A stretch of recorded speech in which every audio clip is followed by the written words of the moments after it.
जिंदगी की उड़ान अभी बाकी है, जिंदगी के कई इम्तिहान अभी बाकी हैं।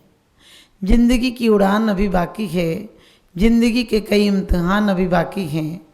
अभी तो नापी है हमने मुट्ठी भर ज़मीन, अभी तो हमने नापी है मुट्ठी भर ज़मीन। अभी तो सारा आसमान नापना बाकी है, अभी तो सारा आसमान नापना बाकी है।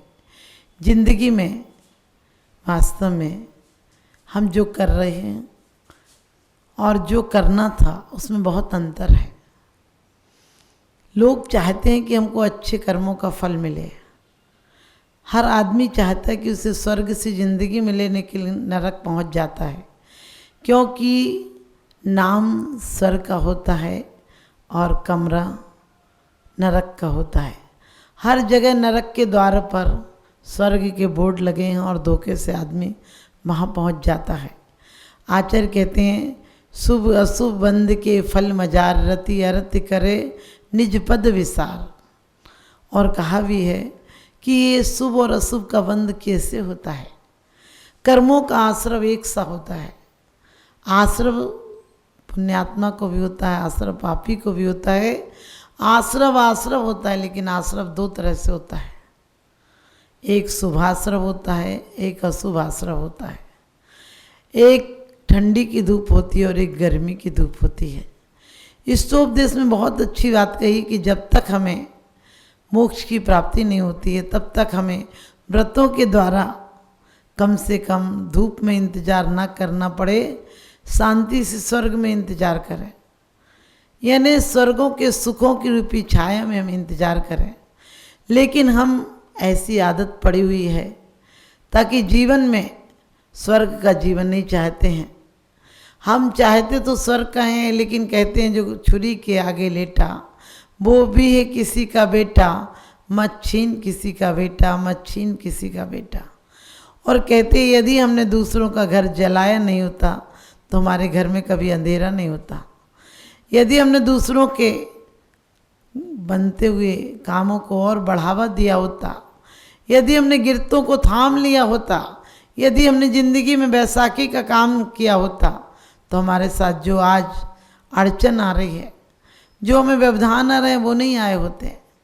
लेकिन आश्रव के समय उत्सुक रहते हैं। और वो भी आचार्यों ने कहा है कि आश्रव भी दो प्रकार का होता है। एक होता है सांप्रायिक, एक होता है ईर्यापातिक। हमें कौन से आश्रव को करना, आज तक हमने कसाय सहित आश्रम बहुत किया है और अभी भी जरा सा निमित्त मिलता हम कसायों के लिए तैयार रहते हैं।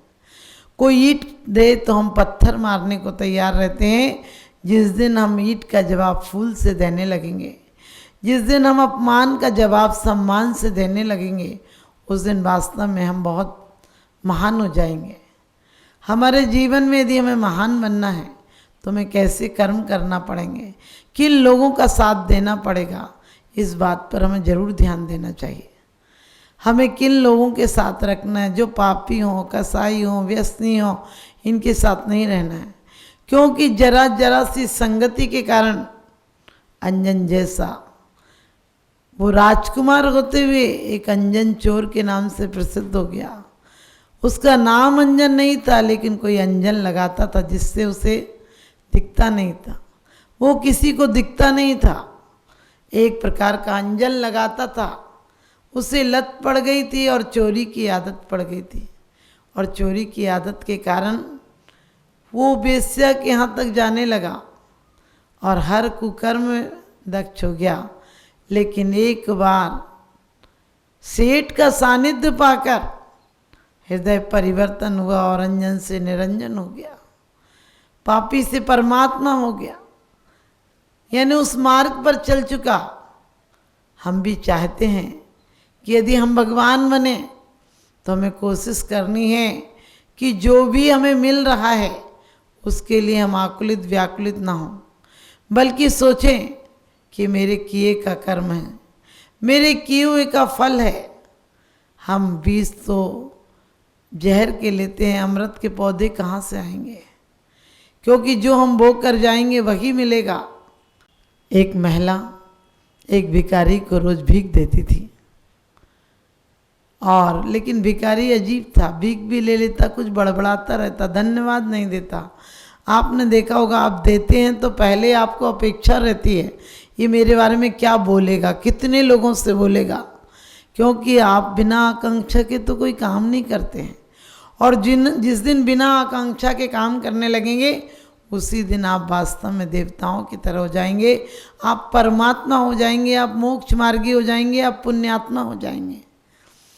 तो वो भी रोज़ कुछ बड़बड़ाता और इस औरत को बड़ा गुस्सा आता कि रोटी भी देती हूँ फिर भी कुछ कुछ बड़बड़ाता रहता है, आशीर्वाद नहीं देता, धन्यवाद नहीं देता है, उल्टे कहता रहता है जो करोगे वही मिलेगा, जैसा करोगे वैसा ही मिलेगा, जिन भावों से करोगे वही मिलेगा। अरे मैं इसे रोटी देती हूँ, उसे कहना चाहिए तुम्हारा घर धन संपत्ति से भर जाए, तुम्हारा अपार वैभव हो, ये कह के चला जाता है। एक दिन उस औरत के अंदर बहुत क्रोध आया कि ऐसा आदमी को रोटी नहीं देना, मैं इसे ऐसी रोटी दूंगी जिससे मर जाएगा। अचानक उसने दूसरे दिन रोटी में जहर मिला दिया, आटे में जहर मिलाकर वो रोटी बना दी और मुडेर पर रख दी जहाँ से भिखारी रोज रोटी ले जाता था। लेकिन कुछ देर में हृदय परिवर्तन हुआ और मन में आया रहने दो ना, क्या करना। बिना जहर की रोटी रख दी उस जगह और जहर की रोटी उठाकर उसने चूल्हे में जलाकर ख़त्म कर दी।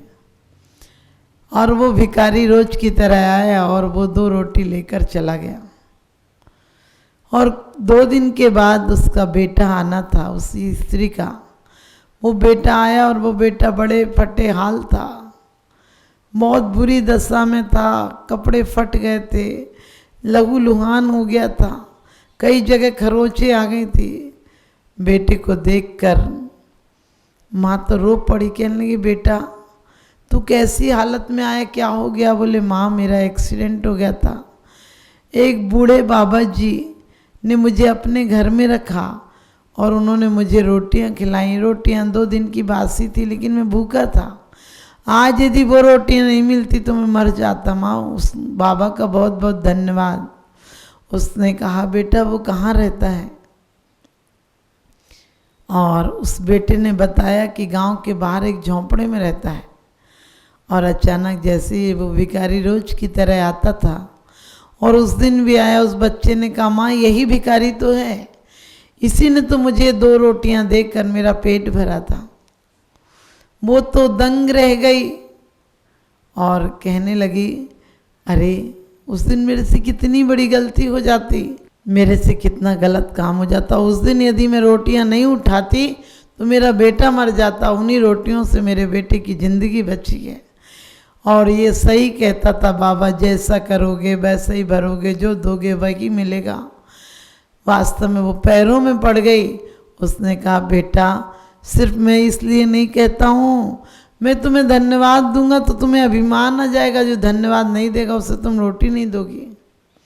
मैं तुम्हें रोज़ यही सिखाता हूँ कि जो दोगे वही मिलेगा। आप भी ध्यान रखना, वो बुढ़े की सीख तो एक कथानक मात्र है, लेकिन आप भी जो दोगे वही मिलेगा, मिलने में अगले भव में मिलेगा।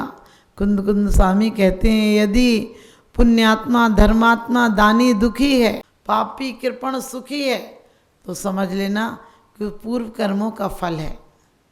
क्योंकि जो करता है आदमी वही मिलता है। स्वयं किए जो कर्म शुभाशुभ फल निश्चय ही वे देते। आचार्य कहते शुभ फल भी मिलता और अशुभ फल भी मिलता है। हमें शुभ और अशुभ से ऊपर उठना है, क्योंकि शुभ की लकड़ियाँ भी जलाती हैं और अशुभ की लकड़ियाँ भी जलाती हैं। शुभ का बंधन भी बांधता है, शुभ का बंधन भी बांधता है। माना कि दुनिया को देखने में शुभ का बंधन अच्छा लगता है। जब सोने के जेवर आते हैं तो दिखावा करते हो, सोने के जेवर आते हैं तो दिखावा करते हो, पहनते हो, वीडियो बनवाते हो, अखबार में फोटो डलवाते हो और धन्यवाद देते हो देने वाले को। लेकिन वो भी है तो बंधन। यदि सोने की भी मोटी बेड़ियां बांध दी जाएं तो वो भी आपको बांध लेंगी, आपके हाथ को बांध लेंगी। ये बात अलग है कि सोना हमारी नज़र में सोना है इसलिए हम उसको बंधन नहीं समझते, लेकिन बांध तो लेती हैं। और लोहे की बेड़ियां भी बांध लेती हैं। इसी प्रकार से हमारे आचार्य कहते हैं अशुभ की आग तो जलाती है, नीम और शीशम की लकड़ी भी जलाती है, लेकिन चंदन की लकड़ी भी जलाती है। हमारा जीवन चंदन की लकड़ी की तरह है, लेकिन चंदन की लकड़ी की सिर्फ विशेषता इतनी होती है कि जलने के बाद अपनी महक से दुनिया को खुशबू महका देती है, आनंद देती है। हमारा जीवन भी आज कम से कम अशुभ से हटकर शुभ में लग जाए और उस चंदन की लकड़ी की तरह हो जाए। चंदन की लकड़ी अपने काटने वाले को भी सुगंधित कर देती है, अपने वातावरण को भी जहाँ कटती है वहाँ भी सुगंध फैला देती है। जो कोई उसे पीसता है, मिटाता है, उसे भी सुगंधित कर देती है। जो जलाता है उसे भी वातावरण को सुगंधमय कर देती है। काटने वाली कुल्हाड़ी को भी सुगंधित कर देती है। लेकिन ध्यान रखना, अपने अपनों को काटते हैं। आपने देखा होगा दुश्मन आपका कुछ बुरा नहीं कर सकते हैं। यदि बुरा करना हो तो अपने परिवार के लोग जितनी अशांति देते हैं उतना आपको कोई अशांति नहीं देता है, क्योंकि दूसरों से तो आपको लगता है दूसरे ही तो हैं, उनसे क्या अपेक्षा करना। आचार्य कहते हैं जिस दिन तुम समझने लगोगे ये आश्रवबंध विभाव परिणतियाँ हैं, ये हमारी स्वभाव परिणति नहीं है। संबर और निर्जरा रूप हमें अपनाना, जीवन अपनाना है। और जिस दिन ऐसा जीवन आ जाएगा उसी दिन हमारा जीवन खुशबू से भर जाएगा।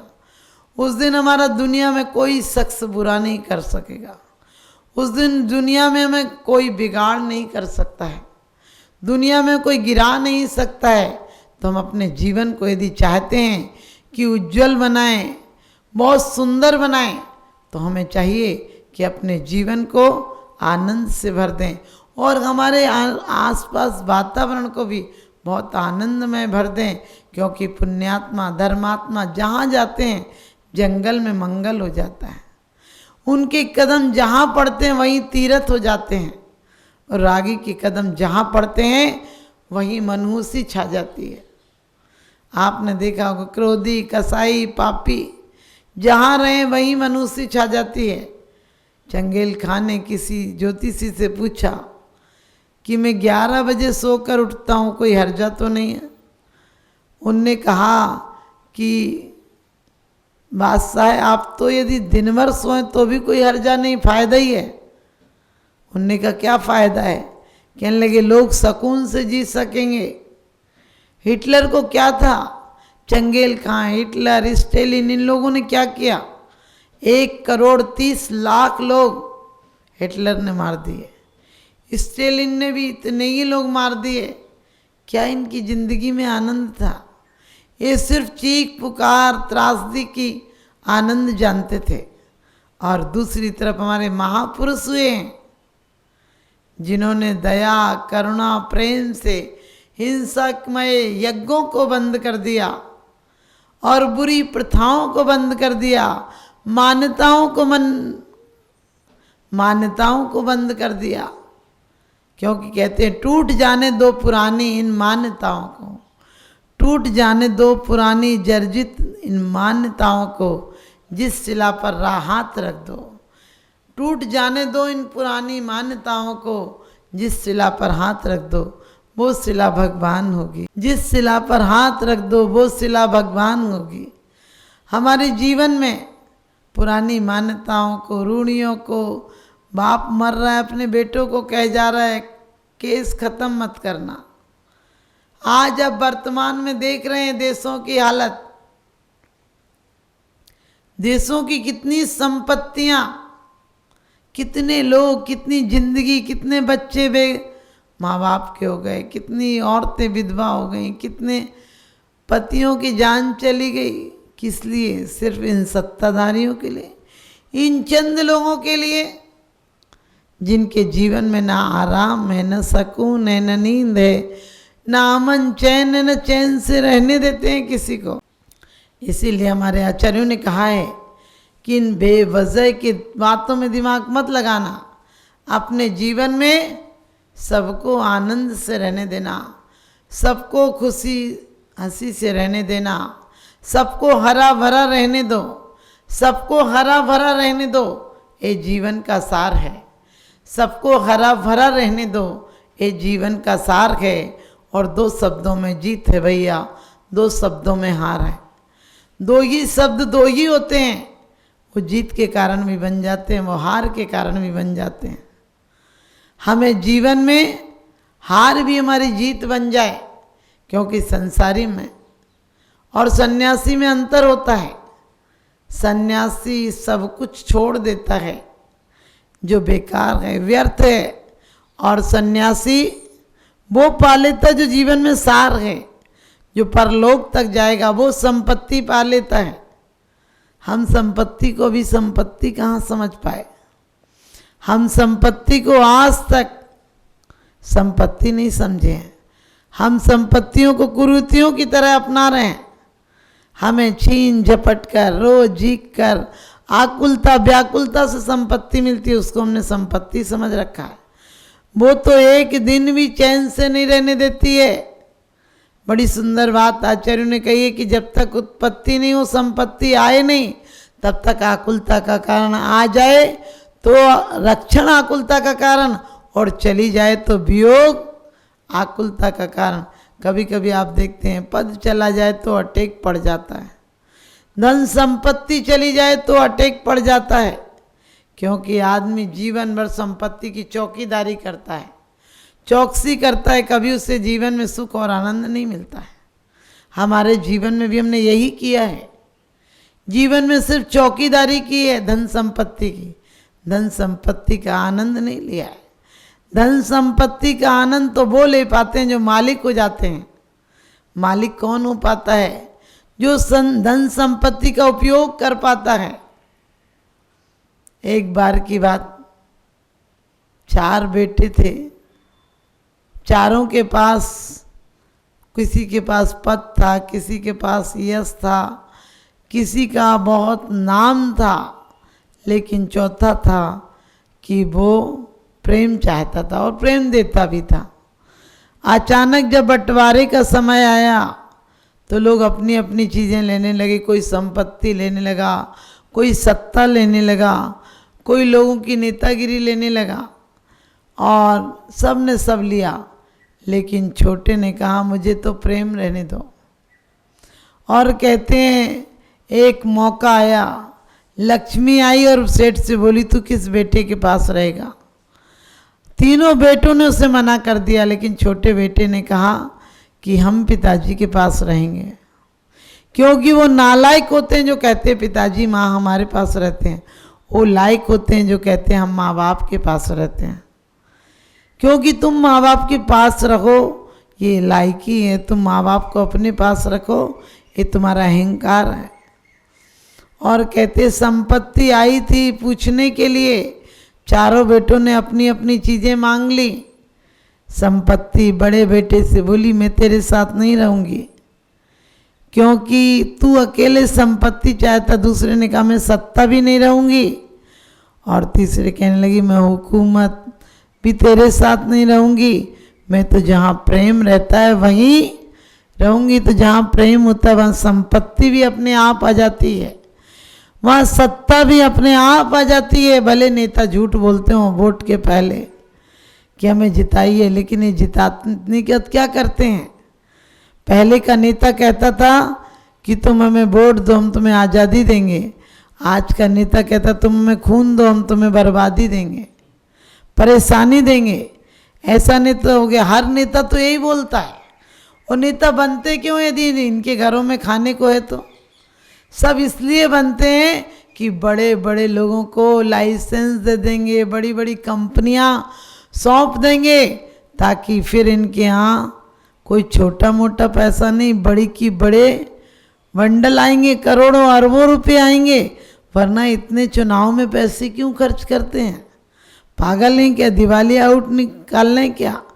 1-2 बार सत्ता में आ जाएं फिर इनके रुख ही बदल जाते हैं। जो वोट के पहले पैर छूने जाते थे वो देखने तक से इनकार कर देते हैं, मिलने से इनकार कर देते हैं। और जब तक देश में ये शिक्षा देते रहेंगे कि लोग सरकार सुविधा दे, सरकार सुविधा दे, सरकार नौकरियां दे, तब तक हमारी जीवन सुखी नहीं हो सकता है। हमें आत्म स्वावलंबी बनना है, हमें स्वावलंबी बनना है, हमें दूसरों के कंधों पर बंदूकें नहीं रखना है, हमें आत्मनिर्भर बनना है। हर व्यक्ति दोबारा से खेती की तरफ आए, दोबारा से पुराने व्यापारों की तरह आए, फिर से हमारे संयुक्त परिवार हो जाएं, ताकि हमारे जीवन की समस्याएं मिट जाएं।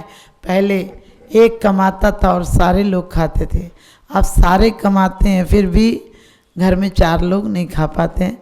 तो आपका जीवन सुख समृद्धिमय बने, मेरा यही आशीर्वाद। और अपने संयुक्त परिवारों को मत टूटने दो। तुम्हारे बच्चे संयुक्त परिवार में रहेंगे तो एक दिन तुम्हें भी अपने साथ रखेंगे। यदि एकाकी रहे तो तुम्हें भी बुढ़ापे में हॉस्पिटल में छोड़ाएंगे, एड्रेस तक सही देकर नहीं आएंगे, लाश भी तुम्हारे मुर्दा खाने में पड़ी पड़ी सड़ जाएगी। यदि तुम चाहते हो कि तुम्हारी लाश भी शान से जाए, राम नाम सत्य सुनती हुई जाए, अरिहंत नाम सत्य सुनती हुई जाए, तो अपने जीवन में अरिहंत का उच्च स्थान देना, अरिहंत का नाम रटना, अपने बच्चों को सिखाना। तो जो बच्चों को तुम थालियां पकड़कर मंदिर की पूजा को ले जाओगे, वही बुढ़ापे में थालियां तुम्हारे भोजन के लिए आएंगी। तो आप सबका जीवन सुखमय बने। अपने बच्चों को सिर्फ कार नहीं दो, संस्कार दो, ताकि तुम्हारा सुखमय जीवन बने। मेरा यही शुभाशीष।